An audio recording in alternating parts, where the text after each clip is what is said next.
That's right, Rimworld. The new Odyssey DLC is too interesting not to play. If you don't know much about Rimworld, then don't worry. Crash Landed is the scenario that I'll be playing, which is the most common scenario. I'll be playing on the hardest difficulty, which is losing is fun, and with Cassandra as the AI storyteller.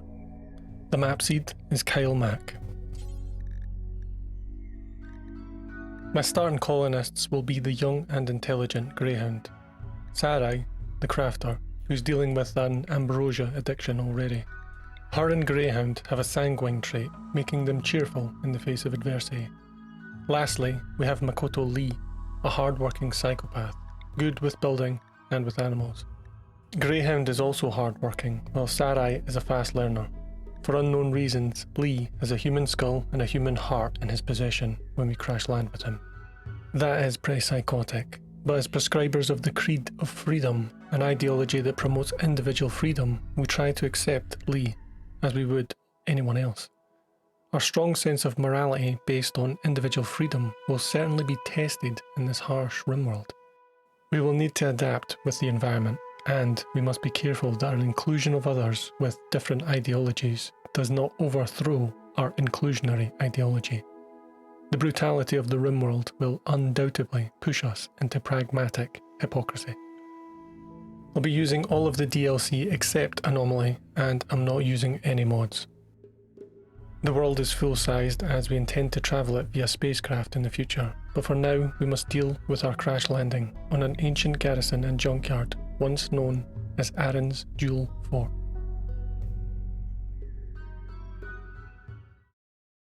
On first landing, we need to assess the situation. Our old lives are over. We must start from the beginning. Lee is glad his skull joined us, and we are afraid to ask who it belonged to. The facility is abandoned, but we know that does not make it safe. There could be old security systems, mechs, or even invasive fauna living within it. Our escape pods had a lot of useful supplies, so we have plenty of time to build a shelter. So, I unforbid all the items on the map. I think our best shooter is Sarai, so I'll give her the bolt-action rifle. Lee, the psychopath, he likes to fight up close and personal, so he can take the knife. For job priorities, we'll focus on people doing the things that they're passionate or good at. Unfortunately, we don't have a miner or a cook, but Sarai will have to fill in as the cook for now. We also have some flak armour, which will slow down the wearer in movement speed, but until we secure the area, Lee will clad up, ready to dance.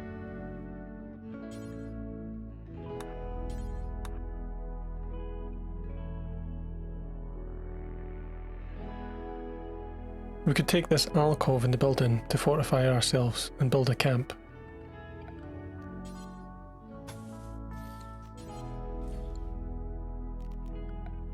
We'll need to cut down trees, which will be Greyhound's job. Lee and Sarai will build. There is also a revolver for Greyhound, should things kick off.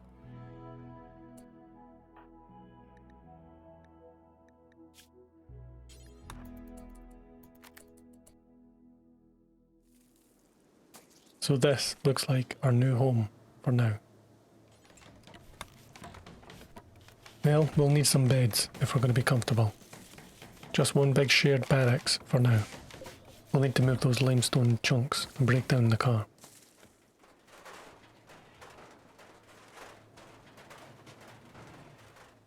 A table to eat at is important, as it's very upsetting for colonists to not eat at a table. They also enjoy a bit of chess to pass time. Some torchlight will have to do for now until we can generate electricity.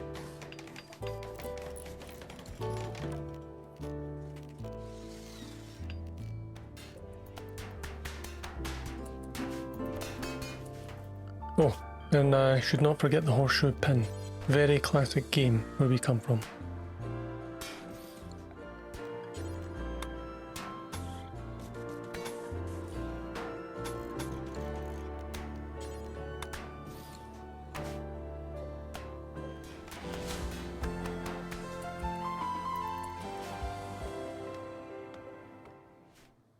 We can cook on a wood-fueled stove. Not that anyone here can actually cook, which means we might get food poisoning.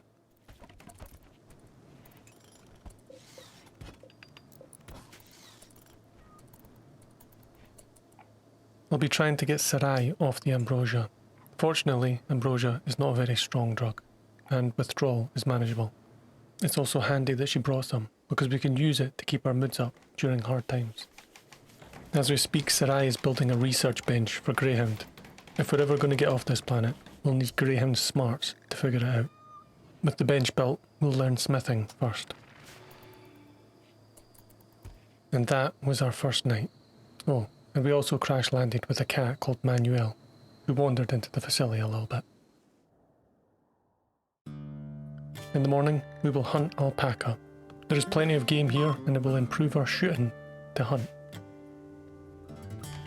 Once we get some meat, we can make simple meals. Just now we're surviving off packaged survival meals, but those are really just emergency rations.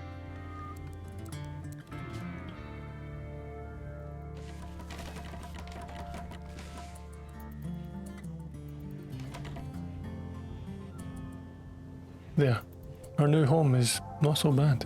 It's looking pretty good. Now we can think. Greyhound is a bit uppity, and he won't clean, cook, or look after the cat. But he's also quite psychic. Sarai also does not like animals. It's oddly the psychopath Lee who does passionately enjoy working with animals. We're unlikely to ranch, as we plan to build a spaceship and exit, but it's good to know what we can and can't do. I turn off the auto home zone and adjust it. Otherwise, we will clean and repair random stuff in the blue. We're also continuing to avoid the facility for now. Sarai might be passionate about guns, but she's pretty amateur with them. To survive, that has to change. It's late before she manages to down an ibex.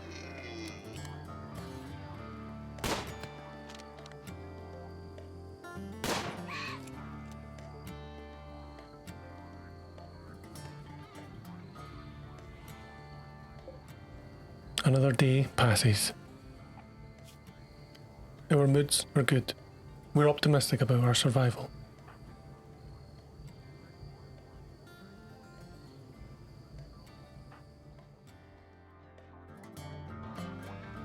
Third of April, May. Research begins. The rain outside made hunting harder, but Greyhound was determined to help.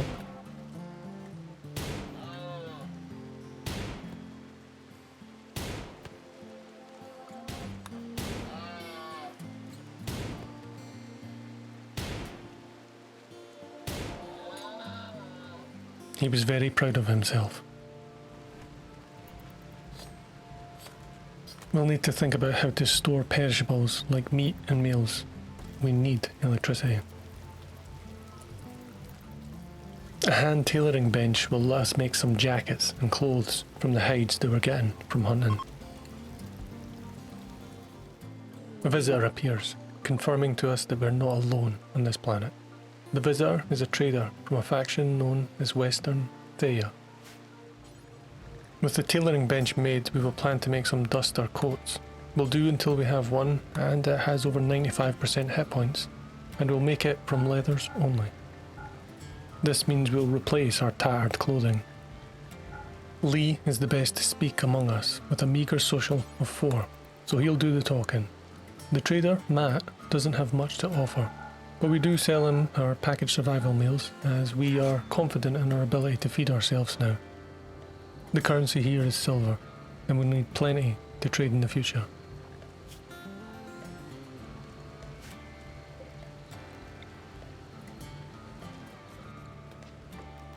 In the morning, just before Matt leaves, he drops us 118 silver, a reminder that there are good people in the universe. Thank you, Matt. Safe journey.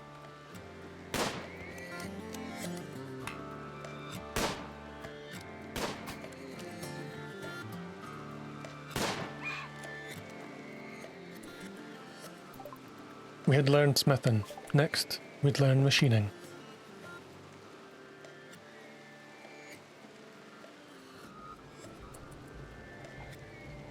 It was time to have a look around.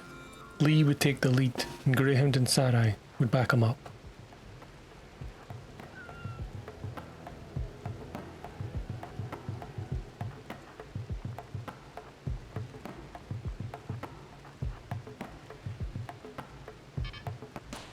Holy hell. An armory. Guarded by an ancient security turret. There's no safe way past that turret, and we should probably get a breach axe to smash it quickly.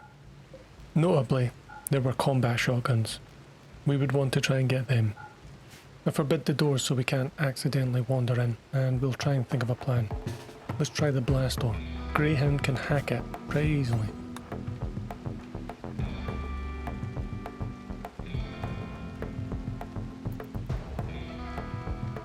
We're in.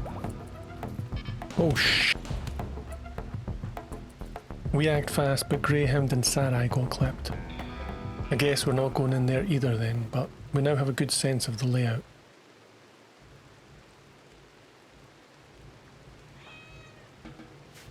Lee has some medical skills, so he can get those wounds treated.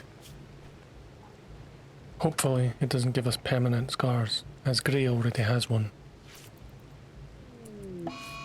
No rest for the wicked, as a quail has gone bananas and will need to be put down.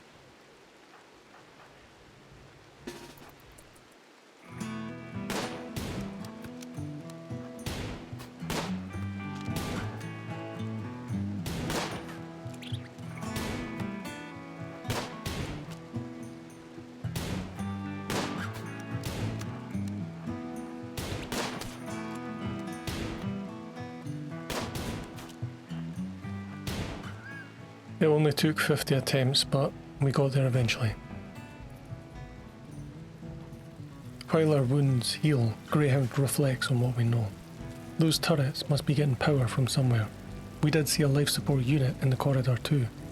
Greyhound explains to the others that they can very likely access the facility wiring from inside our little base. That would be free power. We can route the electricity into our base and we'd have electricity. Tomorrow was going to be a big leap in technology for us. Having electricity, and lots of it, was a big deal.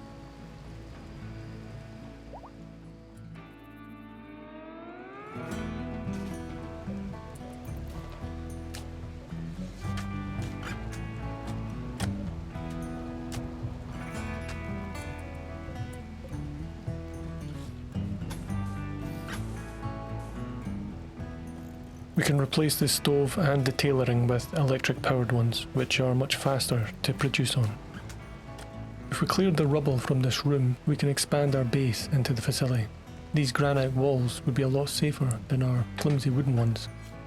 The granite must have been brought here, as the geology here is limestone, slate and marble, but there are some granite structures around that we can break down for spare blocks.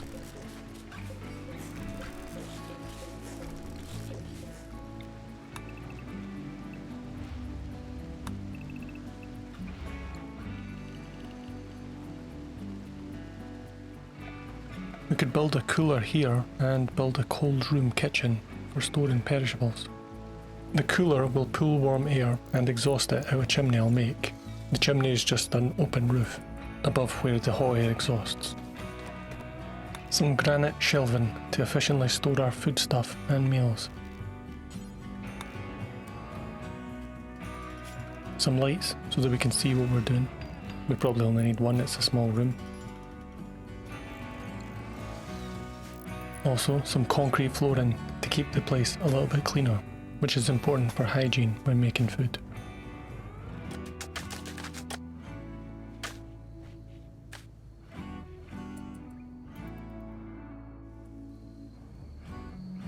Interesting to know that the turrets seem to ignore this wolverine.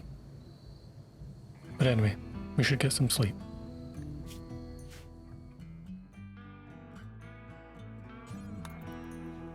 The next day, Greyhound begins hacking into the other blast doors of the facility when raiders attack us.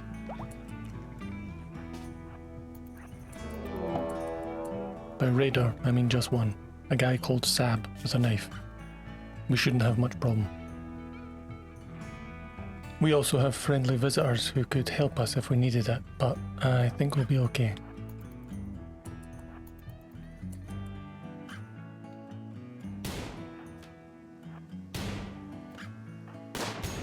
Unfortunately, Sarai just shot Greyhound by accident. She really needs to improve if we're going to survive. It's a leg wound that'll slow Greyhound down. Lee can get his knife a little dirty.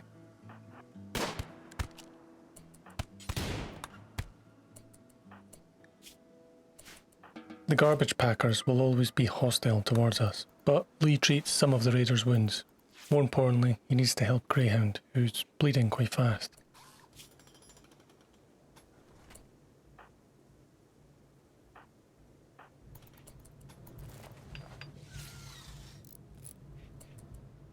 Well, at least our kitchen's done. I'll set the cooler to drop the temperature to somewhere around -10, so it's basically frozen. 0 Celsius is the freezing point, but we'll just make sure that it stays cold. Another crazy day at Aaron's duel.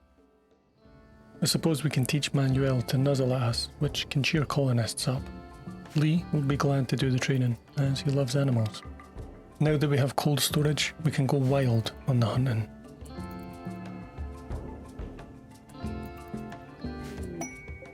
This could be a way to get a grav engine, which is needed to build a spacecraft. The quest has no expiry time, so we'll wait until we're more prepared before doing it. But this is an ideal opportunity for us to escape here.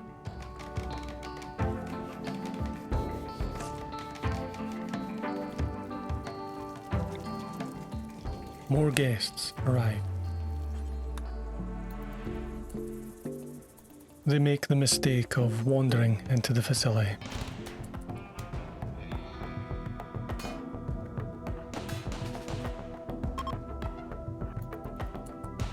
I should probably trade with them before they pass out.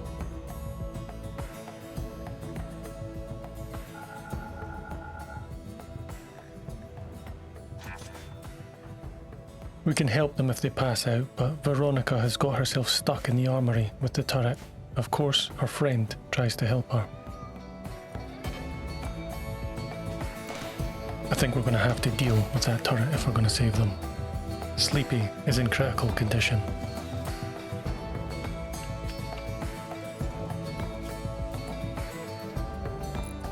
Right, we can't let them die. They would help us. Hurry up, Greyhound, there's not much time. Sadly, Veronica gets up and the turret finishes her off, but we can still save Sleepy.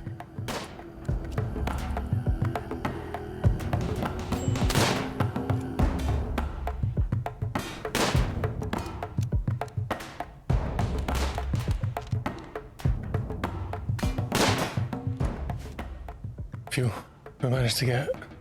It's a huge mistake for our friendly traders, but they just inadvertently helped us get access to that armory. Plus, they dropped their trade items. After the ordeal Sleepy just had, it's unlikely she's going to want that stuff. We will help Sleepy, but Lee's priority is for his friend Sarai, who is quite badly injured. Greyhound is terrible at medicine, but he can do his best and help Sleepy.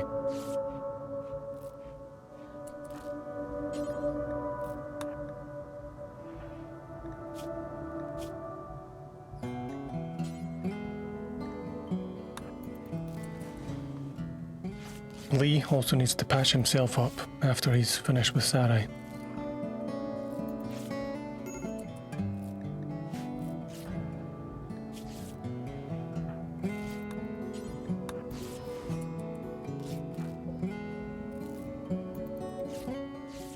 Just as we finished patching everyone up, a wild man wandered into the area.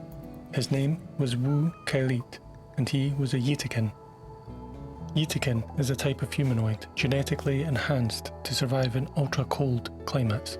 They also have an affinity with animals. His stats and traits were interesting. He was more intelligent than you would imagine. Oddly, in his current state of wildness, we would have to tame him like an animal to get him back to being civilized. Well, it just so happens that Lee is good with animals, and he could try talking to him. Or barking. But tonight, we need some rest.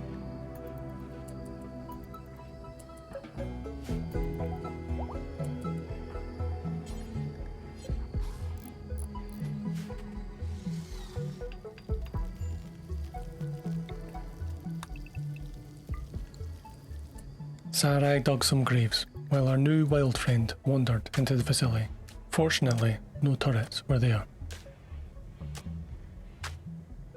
I guess Greyhound can upgrade to a combat shotgun now.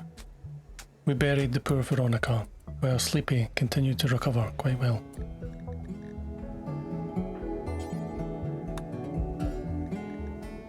Steel shelves are flammable in Rimworld at least, so we break them down for steel. We'll opt for stone shelves, plus we can use this room for something else in the future.